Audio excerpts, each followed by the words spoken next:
বিশেষ সামরিক শক্তিধর দেশগুলোর তালিকায় তুরস্ক এখন এক অপ্রতিরোধ্য নাম।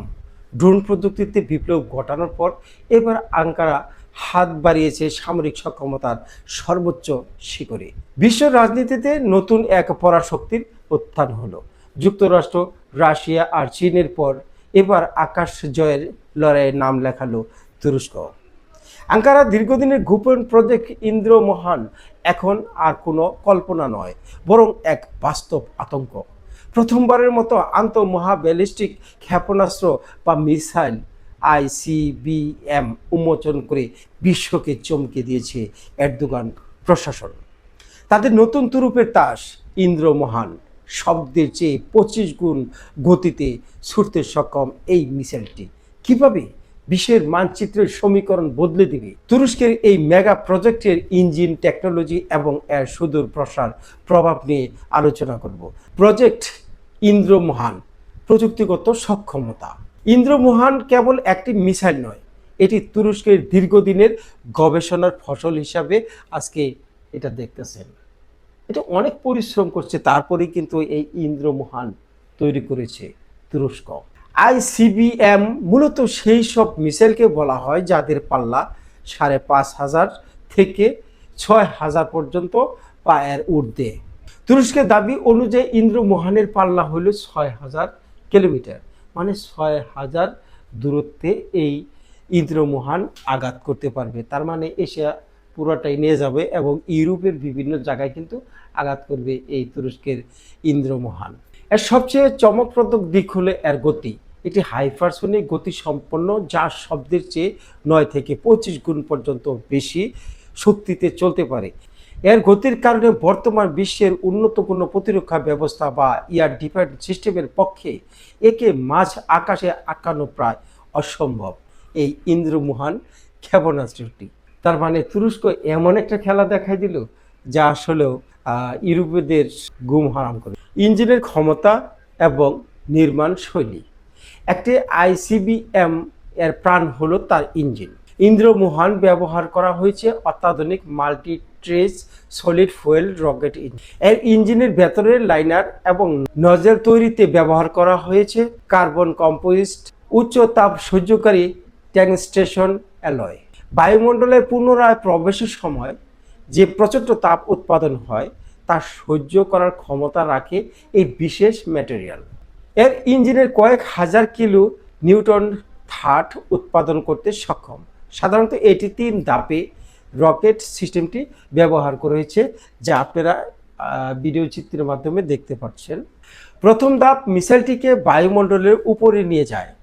দ্বিতীয় ধাপ মহাকাশের শূন্যতায় গতি বাড়িয়ে, মানে উপরের ধাপে যে মহাকাশে গতি বাড়ায়, এবং চূড়ান্ত পর্যায়ে এটি যে টার্গেট দেওয়া হয়েছে সেই টার্গেটে লক্ষ্যবস্তুতে আঘাত করে এই ইন্দ্র মহান ক্ষেপণাস্ত্রটি। লজিস্টিক ও অপারেশন দিক নিয়ে এখন আলোচনা করব। লজিস্টিক্যাল, তুরস্ক এই মিসাইলকে 2 ভাগে মোতায়েন করতে পারবে। প্রথমটি হচ্ছে মোবাইল লঞ্চার। এটি বড় ট্রাক করে দেশের যে কোনো প্রান্ত থেকে উৎক্ষেপণ করা যায়, যা শত্রুপক্ষের নজরদারি থেকে একে রক্ষা করা সম্ভব। দ্বিতীয়ত হচ্ছে সাইলো। ভূগর্ভস্থ সুরক্ষিত কংক্রিট কাঠামো থেকে এটি লঞ্চ করার সুবিধা থাকবে।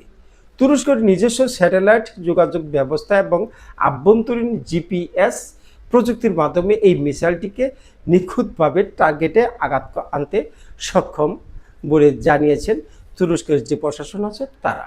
দর্শক মণ্ডলী, একটু চিন্তা করে দেখেন, এই যে মিসাইলটা আছে এই মিসাইলটার যে সুযোগ সুবিধাটা আছে সেটা হলো যে ট্রাকে করে এটা লঞ্চ করতে পারবে এবং মুহূর্তের মাধ্যমে ট্রাক নিয়ে সরে যেতে পারবে। কারণ শত্রুপক্ষ এই মিসাইলটিকে ট্র্যাক করার পরে আসলে পরবর্তীতে ট্রাক নিয়ে কোথায় চলে গেল, আর ওই ট্র্যাক অনুযায়ী এই মিসাইলকে ক্ষতি করতে পারবে না।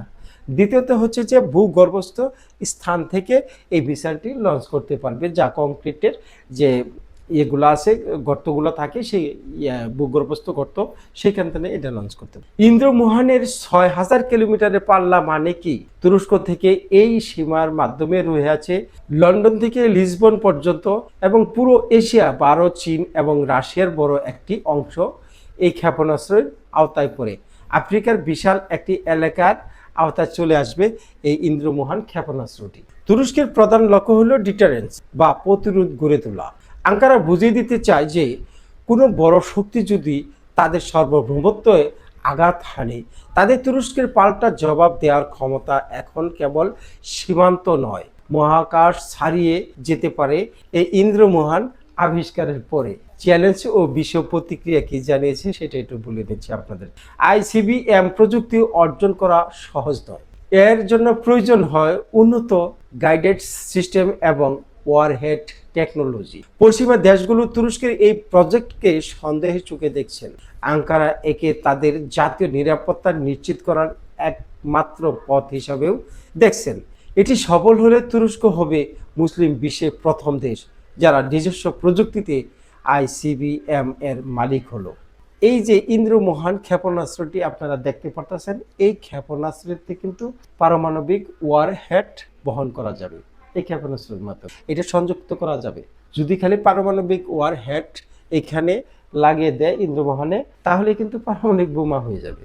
ইন্দ্রমোহন তুরস্ককে কেবল সামরিকভাবে নয়, মানসিকভাবেও বিশ্বমঞ্চে এক ধাপ এগিয়ে নিল। সামরিক সক্ষমতার এই দৌড়ে তুরস্ক কি পারবে শেষ পর্যন্ত শীর্ষস্থানে পৌঁছতে? আপনাদের মতামত কি কমেন্টে জানাবেন।